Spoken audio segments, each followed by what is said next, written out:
Merci Madame la Présidente. Ma question s'adresse à Madame la Ministre en charge de l'énergie.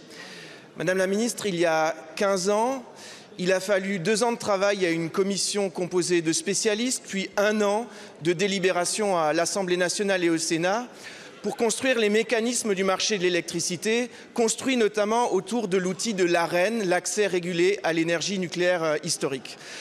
3 ans de travail qui n'ont pas permis à ce mécanisme d'éviter un certain nombre d'écueils. J'en vois 2 principalement. Le premier, celui de l'incapacité des gouvernements successifs à appliquer des modalités d'actualisation de calcul des coûts.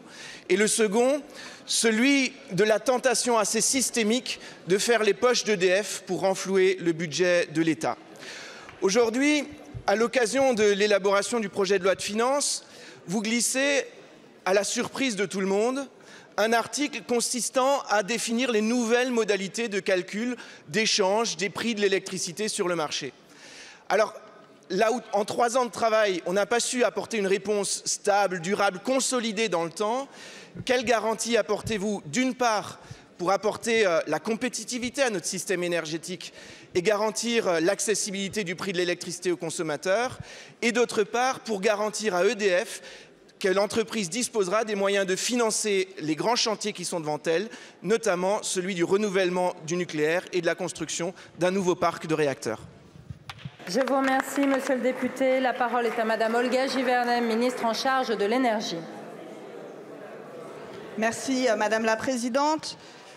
Mesdames et messieurs les députés, monsieur le député Raphaël Schellenberger, vous faites très certainement référence à l'article qui concerne le partage avec les consommateurs des revenus du nucléaire historique.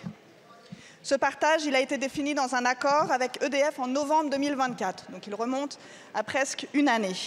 Je tiens à en rappeler les grands principes. Il va permettre à EDF de dégager des moyens futurs et des entretiens du parc existant, de stabiliser le prix pour les consommateurs et de préserver la compétitivité des industriels, notamment en ayant une politique commerciale active de la part d'EDF. Ils pourront faire alors des partenariats avec les contrats CAPN, contrats d'allocation production nucléaire, et je tiens à préciser que pour le moment, il n'est pas au niveau des attentes que nous souhaitons. Il y a encore des progrès à faire. Ensuite, il y a aussi la possibilité de faire des contrats de moyen terme.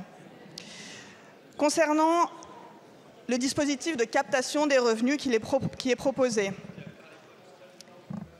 il y a un système de tranches. Je tiens à être très clair. Il y a un système de tranches qui permettra, lorsque les revenus moyens d'EDF, identifiés autour de 78 € du mégawattheure, seront dépassés, une taxation d'EDF et de ses revenus à hauteur de 50%, puis au-delà d'un seuil qui est identifié aujourd'hui autour de 110 € du mégawattheure, pourront être à 90%. Tout cela permettra de pouvoir redistribuer directement sur la facture du consommateur ces gains et de faire en sorte que la stabilité des prix de l'énergie soit visible de la part du consommateur. Je tiens à le dire, ces dispositifs nous permettent de transitionner d'un dispositif AREN qui finira au 31 décembre 2025 pour ensuite préserver les moyens des Français. Je vous remercie beaucoup. Merci beaucoup, madame la ministre. Monsieur le député. Merci Madame la Ministre. Alors à cette époque où nous devons avant tout préparer les investissements dans la décarbonation et notamment le nouveau plan nucléaire, quand on entend parler de taxes sur les capacités installées, de demandes de versement de dividendes exceptionnels à EDF de la part de l'État, je serai particulièrement attentif à ce que nous préservions pour notre entreprise nationale les moyens d'investir dans le futur. Je vous remercie.